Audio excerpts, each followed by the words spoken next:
Halo semuanya, selamat datang di podcast kelompok 6 kita. Semoga enjoy ya dengerin pembahasan dari kita.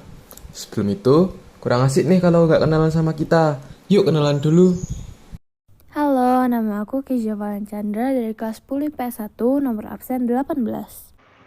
Aku Gloria Masyandra dari 10 IPS 2 nomor absen 17.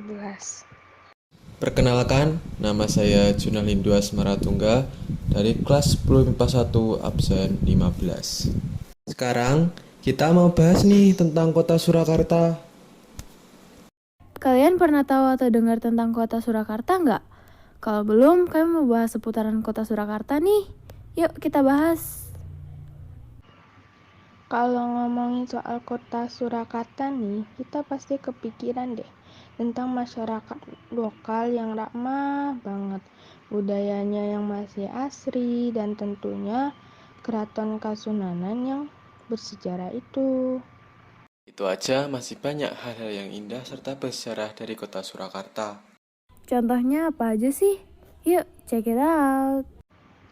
Nah, jadi contoh sektor ekonomi yang kita ambil di sini yaitu sektor pariwisata yang bernamakan The Heritage Place yang merupakan salah satu tempat destinasi wisata di kota Surakarta yang berlokasi di Yogyakarta, Pabelan, Kartosuro, Sukoharjo.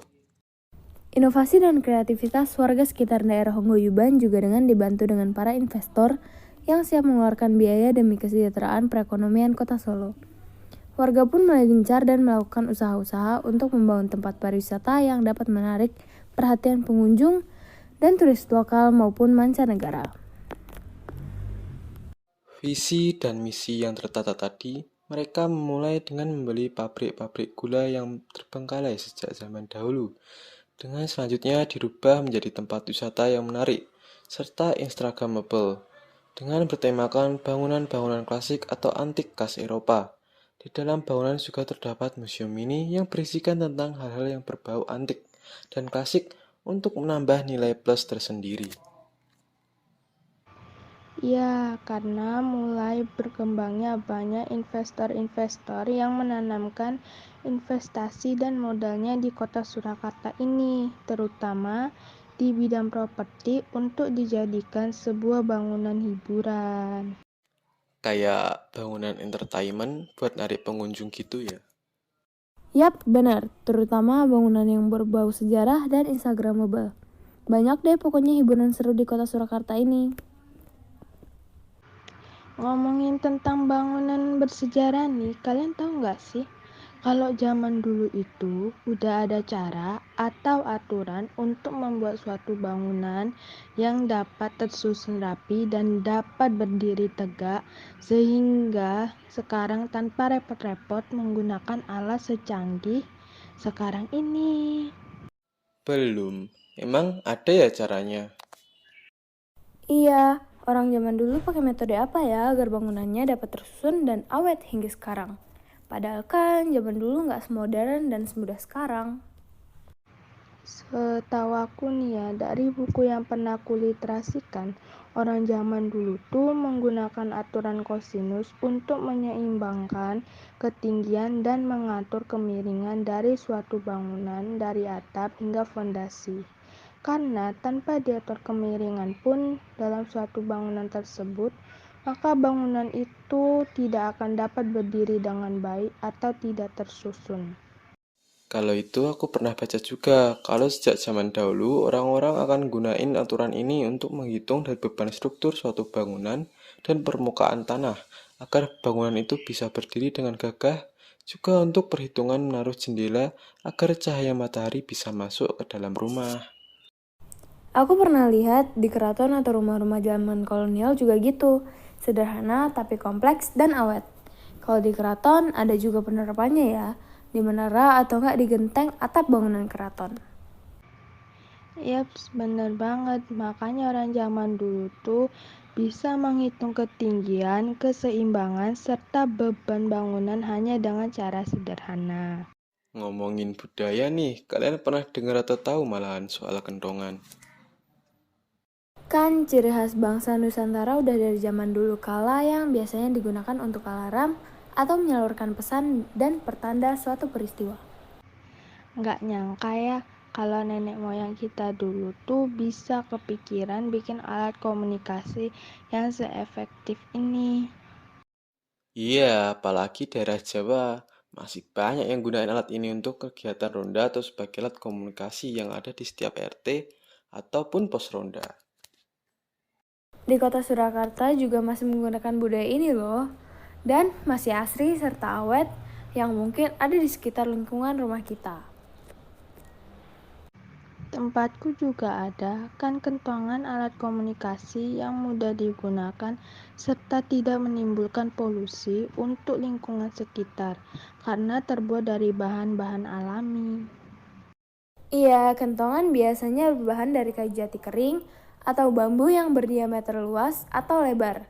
Terus, dibuat lubang di dalamnya agar bisa menghasilkan suara. Kenapa perlu diberi lubang?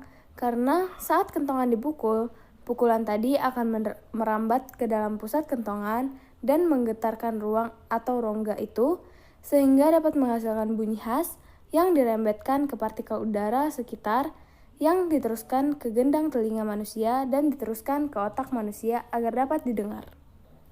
Itu juga alasan kenapa kita harus lebih ramah lingkungan dan menjaga keseimbangan alam.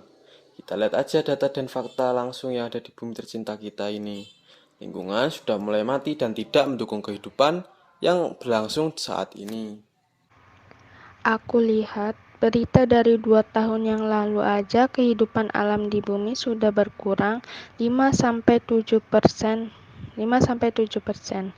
Bayangin aja kalau terus-menerus berkurang bakal jadi kehancuran keseimbangan alam yang membuat umur bumi kita tuh juga berkurang. Selain membantu meningkatkan kualitas lingkungan, kita harus berdoa juga agar tidak terjadi hal yang buruk terhadap kita maupun orang lain, serta mendoakan agar lingkungan kita membaik dengan Roh Kudus yang selalu berada di sisi kita dan membimbing kita kesejahteraan. Amin. Semoga kita dapat menolong lingkungan sekitar kita juga dengan bimbingan Roh Kudus.